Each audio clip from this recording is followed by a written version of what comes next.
తను అదృష్ట దేవతేరా. నీ కంట్లో పడింది కదా, ఇక దురదృష్ట దేవతే. నీకంటే అందగత్తెని పెళ్లి చేసుకోబోతున్నానని నీకు కుళ్ళు. నాకంటే అందగత్తె అని నాతో ఎందుకు పోల్చడం? చూస్తే అదిరిపోతావు. ఏ అడ్రస్ ఇచ్చిందా? ఫోటో ఇచ్చింది. ఏది ఆ దురదృష్టవంతురాల్ని చూపించు. ఒక్క నిమిషం. ఇదిగో ఇదే నా అదృష్ట దేవత. రేయ్, ఇది నా పొట్టు కదరా. అర్రే, అంటే ఇందులో ఉన్నది నువ్వేనా? రేయ్ సూరజ్, నువ్వు సిగ్గుపడుతున్నప్పటికంటే ఇలా చిరాకులో ఉన్నప్పుడే భలే ముద్దొస్తావే. నీకు పోయే కాలం వచ్చిందిరా. బంగారం, ఎందుకు అరుస్తావ్? ఆలోచించి మనం అనుకోకుండానే కలిసాం, గొడవ పడ్డాం. ఇప్పుడు ఒకే చోట ఒకే మనిషి దగ్గర ఒకే ఆఫీస్లో వర్క్ చేస్తున్నాం. దేవుడు నీ పట్టుచీరని నా ఇస్త్రీ షర్టుకి ముడేశాడే. ముడి షోట్కి కాదురా, మెడకి వెయ్యాను. లాగు లాగితే చచ్చుకుంటా. నేను చచ్చిపోతే నిన్నెవడు ప్రేమిస్తాడు? నీకు దండం రా, నాకు నీలాంటి వాడు వద్దు. ఆడవాళ్ల మాటలకు అర్థాలే వేరులే అని మా గురువుగారు ఎప్పుడో పాట రూపంలో చెప్పారు. నువ్వు కూడా పాటలు పాడుతూ కూర్చో, నేను ఆఫీస్కి వెళ్తాను. లేదు లేదు లేదు, నేనెలా వదిలేస్తాను చెప్పు? కూటి ఎక్కు, వెళ్ళిపోదాం. పోనీరా, నీ సంగతి మా తాతకు చెప్తాను. చెప్పడానికి ఈరోజు ఆయన ఆఫీస్కి వస్తేనే కదా. ఎందుకు రారా? నీ భావం తీసుకుని చైర్మన్ గారు ఏదో మీటింగ్కి వెళ్తానన్నారు. నాతో ఏం చెప్పలేదే. నువ్వేం సీఈఓ కాదు కదా అన్నీ నీతో చెప్పడానికి. సీఈఓ గారి డిఏవి. ఎవరెక్కడికి పోతే నాకెందుకులే, నువ్వు పోని. అది చాలా ఇంపార్టెంట్ మీటింగ్ అమ్మా. మేబీ మీటింగ్ అయిపోయిన తర్వాత వస్తారనుకుంటా. అన్నీ నీకెలా తెలుస్తాడా? నేను నీలా కాదు కదా, అన్నింటి మీద ఫోకస్ పెడతాను. ఎవలే గాని పోని. మా ఇంట్లో ఏం జరుగుతుందో నువ్వు చెప్తే తెలుసుకోవాల్సిన పరిస్థితి వచ్చింది. గౌరిగా, ఇప్పుడు ఈ మీటింగ్ ఎందుకు పెట్టారో తెలుసుకోవచ్చా? ముందుగా మీకు కొత్త వ్యక్తిని పరిచయం చేయాలి. ఈ మేడం గారి పేరు మాలిని, దక్షిణామూర్తి గారి కోడలు. ఈయన జ్యోత్స్నా రెస్టారెంట్కి చైర్మన్ శివనారాయణ గారు. నమస్కారం అండి. నమస్తే. నేనింతకు ముందు మిమ్మల్ని ఎప్పుడు చూసినట్లేదు, కొత్తగా వచ్చారా? అవునండి, ఇంతకు ముందు మేము వేరే ఊళ్ళో ఉండేవాడు. ఫ్యామిలీ మొత్తం ఇక్కడికొచ్చాం. ఇక్కడే ఇల్లు కొన్నాం, ఇక్కడే ఉంటున్నాం. ఇక మీదట ఇక్కడే ఉంటాం. ఇక్కడ మీ బంధువులు గాని తెలిసిన వాళ్ళు గాని ఉన్నారండి? ఉన్నారు. ఎవరండి? తాత పేరు చెప్తుందేమో. శివనారాయణ గారు. శివనారాయణ గారు మీ బంధువా? ఒక అసోసియేషన్లో ఉన్నవాళ్లంతా ఒక కుటుంబంగా ఉండాలి అంటారు కదా. మనం అంతా ఈ సిటీలోనే టాప్ రెస్టారెంట్ యజమానులం కదా. ఈ రెస్టారెంట్ అసోసియేషన్లో ఉన్నవాళ్లంతా మా బంధు. చాలా బాగా చెప్పారు మేడం.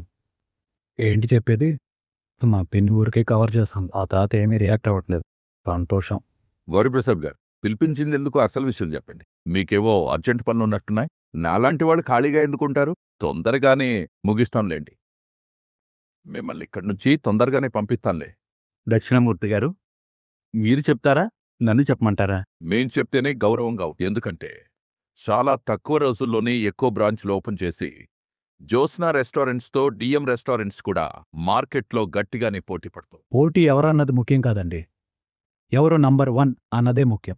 ఆ నంబర్ 1 ఎవరో తేల్చడానికే కదా ఈ పోటీ. ముందు విషయం ఏంటో చెప్పండి. మామూలుగా అయితే ఈ పోటీలో అన్ని రెస్టారెంట్స్ పోటీ పడాలి. ఈ సిటీలో బెస్ట్ షెఫ్లంతా నా రెస్టారెంట్లో ఉన్నారు. నాతో పోటీపడి ఓడిపోవడం ఇష్టం లేక మిగిలిన వాళ్లంతా డ్రాప్ అయ్యారు. అవునండి, ఇక మిగిలింది మీరొక్కరే.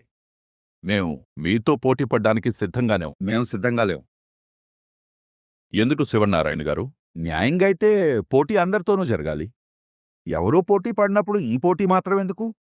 ఇది క్యాన్సిల్ చేయండి. మరప్పుడు బెస్ట్ రెస్టారెంట్ ఏదో ఎలా తెలుస్తుంది? దీంట్లో సందేహం ఏముంది? జ్యోత్స్నా రెస్టారెంటే సిటీలో నంబర్ 1 రెస్టారెంట్ అని మీరనుకుంటే సరిపోతుందా? ఇది నా మాట కాదు, జనమ్మ. పోటీ ఏదైనా గెలిచేది నేనే. మీరన్నది నిజమే. ప్రతిసారి పోటీల్లో మీరే గెలుస్తున్నారు. కానీ పోయినసారి ఓడిపోయారు కదా. ఓడిపోయింది మనవడి చేతిలోనే కదండి. నేను వ్యాపారం ఎలా చేయాలో నేర్చుకున్నదే మా తాత దగ్గర. నేను గెలిచానంటే ఆయన గెలిచినట్టు. పైగా ఇప్పుడు సత్యరాజ్ రెస్టారెంట్ జ్యోత్స్నా రెస్టారెంట్లో భాగంగానే ఉంది. అప్పుడు మరి మీరు మాతో పోటీ పడొచ్చు. మిగతా వాళ్ళంతా ఈ పోటీలో లేనప్పుడు మనకి మాత్రం పోటీ ఎందుకు? మీరు చెప్పింది న్యాయంగానే ఉందండి. మిగతా వాళ్ళంతా డ్రాప్ అయ్యారు కాబట్టి నంబర్ 1 రెస్టారెంట్ ఏది అన్న దాని గురించి పోటీ అనవసరం. కానీ బెస్ట్ వంటకం ఎవరిది అనే దాని మీద పోటీ అవసరం కదా. అర్థం కాలేదండి. బెస్ట్ రెస్టారెంట్ అనేసరికి చాలా విభాగాల్లో టెస్టులుంటాయి. దానికి 2 మాత్రమే పోటీ పడ్డం న్యాయం కాదు. ఎందుకంటే మా రెస్టారెంట్లో సర్వీస్ బాగుంటే మీ రెస్టారెంట్లో మెయింటెనెన్స్ బాగుండు. మరి ఇంకేదైనా రెస్టారెంట్లో ఏదో ఒక వంటకం బాగుండేసి బెస్ట్ రెస్టారెంట్ ఏది అనే దానికంటే బెస్ట్ వంటకం ఎవరిది అనే దాని మీద పోటీ పడదాం. మీ అందరికీ ఓకే కదా? మాలిని గారు, మేమందరం ఏ రకంగానూ మీతో గాని శివనారాయణ గారితో గాని పోటీ పడాలి అనుకోవడం లేదు. మేమంతా ఈ మాట చెప్పడానికే మిమ్మల్ని పిలిచాం. అయితే మేము శివనారాయణ గారితో పోటీ పడతాం. ఉత్తమ వంటకాలు ఎలా ఉంటాయో జనానికి తెలియాలి కదా. మేము పోటీకి సిద్ధమే అని చెప్పండి. దానికి కావలసిన ఏర్పాట్లు చేద్దాం. శివనారాయణ గారు, నేను మాట్లాడేది మీతోనే. ఈ పోటీకి మీరు సిద్ధమే కదా? మేము సిద్ధంగా లేము. ఏ రెస్టారెంట్లో రుచికరమైన వంటకాలు ఉంటాయో జనాలకి తెలుసు. మరోసారి మేము ఎవరి ముందు ప్రూవ్ చేసుకోవాల్సిన అవసరం లేదు. అది కదండి. నేను చెప్పాల్సింది పూర్తే. ఇక్కడున్న ఎవరికి ఏ సందేహాలు లే. అలా తెలివిగా బాబాయిని పోటీలోకి ఎలా దింపాలో నాకు తెలుసు కదా మావయ్య గారు. శివనారాయణ గారితో పోటీపడు. ఉత్తమ వంటకాలు ఎలా ఉంటాయో జనానికి తెలియాలి కదా. మనమే మార్కెట్లో నంబర్ 1. అది ప్రూవ్ చేసుకోవడానికి ఎవరితోనో పోటీ పడాల్సిన అవసరం లేదు తాత. పైగా కొత్తగా స్టార్ట్ చేసిన డిఎం రెస్టారెంట్తో ఇన్నేళ్ల అనుభవం ఉన్న జ్యోత్స్నా రెస్టారెంట్ పోటీ పడ్డవంటే వాళ్ళు కోల్పోయేది లేదు, మనం ప్రూవ్ చేసుకునేది లేదు. సార్, నేను మాట్లాడొచ్చా? ఇదేమనుకోనంటే నేను మాట్లాడొచ్చా? మాట్లాడు. జ్యోత్స్నా గారు అన్నది నిజే. ఈ పోటీలో ఓడిపోతే డిఎం రెస్టారెంట్ కోల్పోయేదేం లేదు. అలాగే ఈ పోటీలో గెలిస్తే జ్యోత్స్నా రెస్టారెంట్ అదనంగా సాధించేది ఏమీ ఉంది. మహా అయితే ది బెస్ట్ అనిపించుకుంటుంది అంతే. జ్యోత్స్నా రెస్టారెంట్ అంటే ఆల్వేస్ స్టెప్. సో మనం ఎవరితోనూ పోటీ పడ్డం లేదు. పోటీ పడాలి. అవును సార్, మీరు చెప్పిన దాని ప్రకారం డిఎం రెస్టారెంట్కి బెస్ట్ చెఫ్లున్నారనే మిగిలిన వాళ్ళంతా పోటీలో నుంచి తప్పుకున్నారు. ఇప్పుడు మిగిలినవి రెండు రెస్టారెంట్. ఒకటి డిఎం రెస్టారెంట్, 2 జ్యోత్స్నా రెస్టారెంట్. ఇప్పుడు పోటీ బెస్ట్ రెస్టారెంట్ ఏది అనే దాని గురించి కాదు, బెస్ట్ వంటలు, టేస్టీ వంటలు ఏ రెస్టారెంట్ అందిస్తుంది అనే దాని గురించి. ఆబ్వియస్లీ బెస్ట్ టేస్ట్ ఇచ్చే రెస్టారెంట్లు బెస్ట్ రెస్టారెంట్. అవునయ్యా, కాదని ఎవరన్నారు? ఇప్పుడు నువ్వు ఏం చెప్పాలనుకుంటున్నావు? మనం పోటీ చేద్దాం సార్. వద్దని చెప్తున్నాను కదా. పోటీ పడాలి మేడం. చైర్మన్ గారికి తెలీదా? నేను ఆయన గురించి ఆలోచించే చెప్తున్నాను. నీ లిమిట్స్ క్రాస్ చేసి మాట్లాడుతున్నా. తనేదో చెప్పాలనుకుంటుంటే నువ్వెందుకు మాట్లాడుతున్నావు? నువ్వు చూసినావు ఏంటే చెప్పేది? ఇది మా ఫ్యామిలీ మ్యాటర్. ఎవరు వేలు పెట్టవలసిన అవసరం లేదు. మేము ఈ ఫ్యామిలీ. మా ఫ్యామిలీ అనే అక్షరాలతో అడ్డుగాడు కట్టాల్సిన అవసరం లేదు. అలా అయితే సూరజ్ పరాయివాడు కదా, బయటికి పొమ్మను. పరిజాతం. అందర్నీ రమ్మన్నది నేను, అందరికీ జరిగింది చెప్పింది నేను. కంపెనీకి సంబంధించిన విషయం అది. ఇక్కడ ఉన్న వాళ్ళందరూ నా వాళ్ళు, సూరజ్తో సహా. సూరజ్, నువ్వేం చెప్పాలనుకుంటున్నావో పూర్తిగా.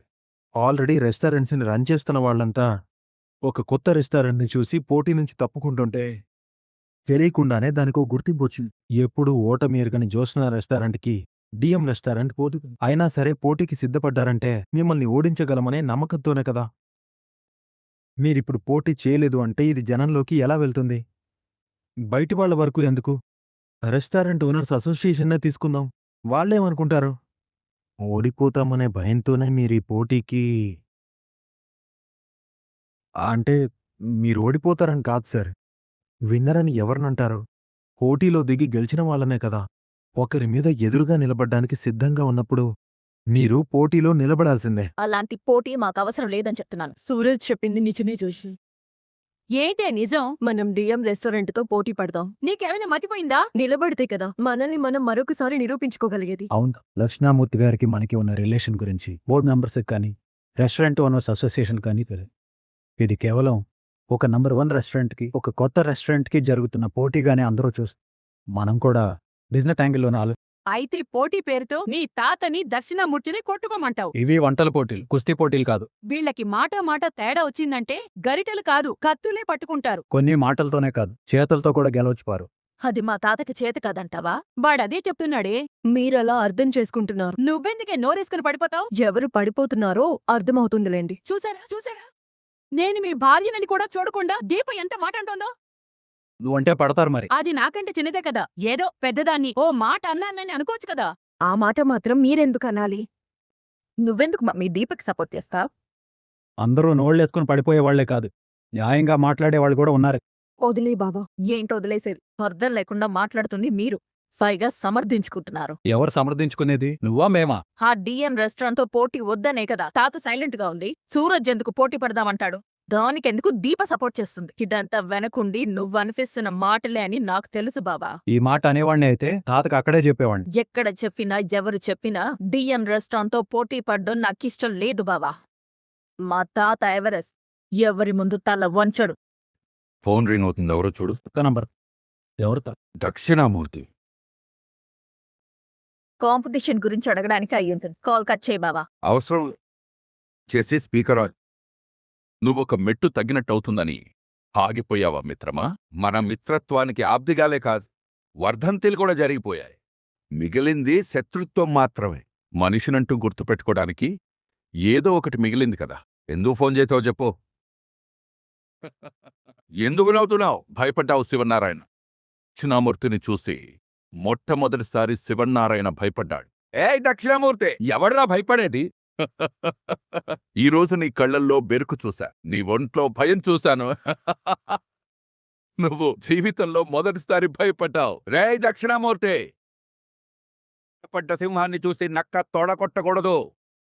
ఓర్పు నశించి పంజా విసిరిందో తొడే కాదు మెడ కూడా తెగిపోతుంది. విసురు. నువ్వు విసిరే పంజా కోసమే నేను ఎదురు చూస్తున్నాను. నువ్వు గాయపడ్డ సింహానివి కాదు, అయ్యపడ్డ సింహానివి. దక్షిణామూర్తి, అరం, నీలో అంత దమ్ముంటే పోటీకి రా. నీ భవిష్యత్తు నీకు మీటింగ్లోనే కనిపించింది శివనారాయణ. పోటీ పడితే ఓడిపోతామని తెలిసే సెలివిగా అక్కడి నుంచి తప్పించుకోలేదు.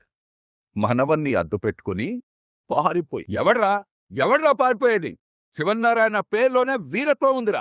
నేను కష్టపడి సంపాదించుకున్న నా ప్రతిష్టలో నా పౌరుషం ఉందిరా. ఎవరూ నన్ను చేయి పట్టుకుని తీసుకొచ్చి నంబర్ 1 స్థానంలో కూర్చోబెట్టలేదు. ప్రతి మెట్టు కట్టుకుంటూ వచ్చంట.